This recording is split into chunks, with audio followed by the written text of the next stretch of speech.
Bonjour à toi, aujourd'hui je voudrais te parler de cette phrase «On n'est pas des moines» et pourquoi c'est un leurre pour ta vie spirituelle. Peut-être que t'es comme moi. Il m'est arrivé plusieurs fois de partager avec quelqu'un sur ma difficulté à prier de manière régulière. J'avais l'intuition qu'un peu d'exigence me ferait le plus grand bien, comme une sorte de coup de pied aux fesses spirituel. Un électrochoc si tu préfères. Et je me suis risqué à avancer le mot ascèse, comme un désir profond de faire le ménage, de laisser toute sa place à l'Esprit Saint pour qu'il puisse grandir en moi, à la suite de l'expérience des Pères du désert.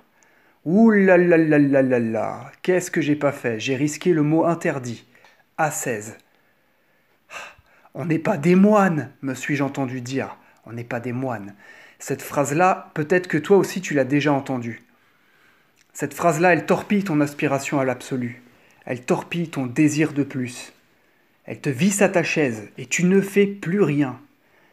Là où tu avais l'intuition qu'un peu de discipline, d'exercice spirituel contribuerait à te désencombrer, et comme un sportif, à te muscler un peu, te mettre dans une régularité, une disponibilité à l'irruption de la grâce en ton cœur.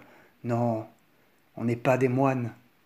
Cette phrase, c'est peut-être de la bouche de tes frères que tu l'as entendue. Vraiment, je t'encourage à ne pas t'y arrêter, à passer outre, à suivre ton intuition première. Cette intuition qui te pousse à chercher, à aller plus loin, à vouloir plus. Cette intuition, c'est la soif de Dieu qui est en toi. C'est ta faim qui est en train de crier. Alors écoute-la. Écoute-la car la Sainte Écriture te le rappelle. Priez sans cesse, comme l'écrit Saint Paul. Priez sans cesse. Prendre la Sainte Écriture au sérieux juste une fois pour que ta vie en soit transformée. On n'est pas des moines. Je ne veux pas risquer une interprétation psychologique trop réductrice, mais peut-être. Peut-être aussi que quand tu exprimes que tu veux plus, tu renvoies celui qui t'a dit «on n'est pas des moines» à sa propre routine et à sa propre tiédeur. Alors, il ne le fait pas exprès, mais il te l'envoie en pleine face. Comme ça, on n'est pas des moines. Peut-être aussi que celui qui la prononce est pétrifié de l'intérieur, sans le savoir, par une peur très ancienne, par une vision doloriste de l'ascèse, dont il voudrait se débarrasser, à juste titre. Pourtant, les moines qui la vivent rayonnent de joie. Pourquoi? Alors certes, on n'est pas des moines, mais peut-être que l'expérience des moines a quelque chose à t'apprendre. Et peut-être que là où tu es, tu as quelque chose à en tirer, des principes à retenir et à appliquer dans ta propre vie, parce que cela fait plus de 16 siècles qu'ils le sont, par ces grands chercheurs de Dieu que sont les moines. Parce que ces principes sont efficaces. Pas du tout parce que ce sont des moines qui les appliquent. Tu vois, pour Jean Cassien, père de l'Église du 5e siècle, l'intuition première du monachisme, c'était justement de préserver la vie chrétienne dans sa plénitude, ou sa normalité, c'est-à-dire une vie toute dédiée à Jésus-Christ et à l'irruption de l'Esprit Saint dans ton cœur. La vie du moine, elle est toute organisée pour permettre cela. La vie des moines, elle a été faite pour se calquer sur le modèle de la première communauté chrétienne, qui mettait tout en commun, qui priait sans cesse, qui vivait de charité fraternelle. Alors si c'est ce modèle que les moines cherchent à entretenir, qu'ont-ils à t'apprendre?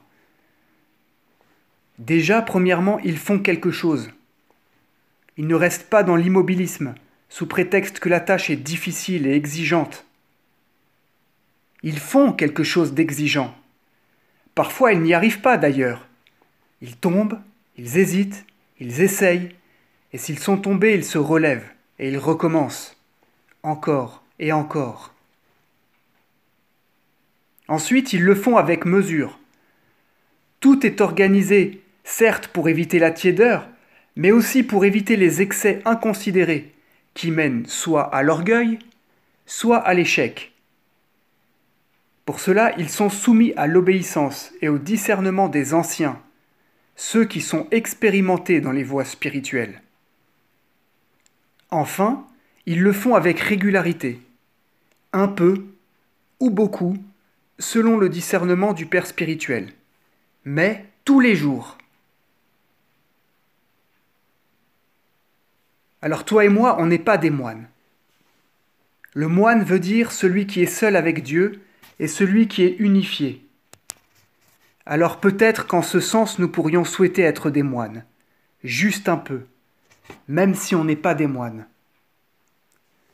Si toi aussi tu veux que ta vie spirituelle prenne un nouveau départ, si tu veux que les choses ne soient plus jamais les mêmes, si tu en as marre de la soupe et que tu as faim de nourriture solide, si tu veux mettre en place des choses dans ta vie qui vont la transformer en laissant vraiment la place à l'action de l'esprit, alors clique sur le lien dans la description de la vidéo, juste là en dessous, et rejoins le mouvement de la révolution spirituelle. Révolution spirituelle dans ta vie, révolution spirituelle dans ton cœur, révolution spirituelle dans la façon dont tu agis, révolution spirituelle dans chacune des fibres de ton être. Tu vas recevoir directement chez toi les secrets des anciens, ces géants de la vie spirituelle, qui nous ont tracé la route et que pour beaucoup, nous avons oublié. Ils vont t'apprendre concrètement à mettre en place des façons de faire simples, précises et claires que tu vas pouvoir implanter dans ta propre vie afin qu'elle soit transformée. Et elle va l'être. Le royaume en toi, il est tout proche. Le royaume en toi, il est à portée de main. C'est maintenant le temps favorable. C'est maintenant l'instant décisif où tout change pour toi. Alors clique maintenant, pas demain ni après-demain, maintenant, sur le lien dans la description de cette vidéo et commence la révolution spirituelle qui va tout changer. Je t'attends de l'autre côté.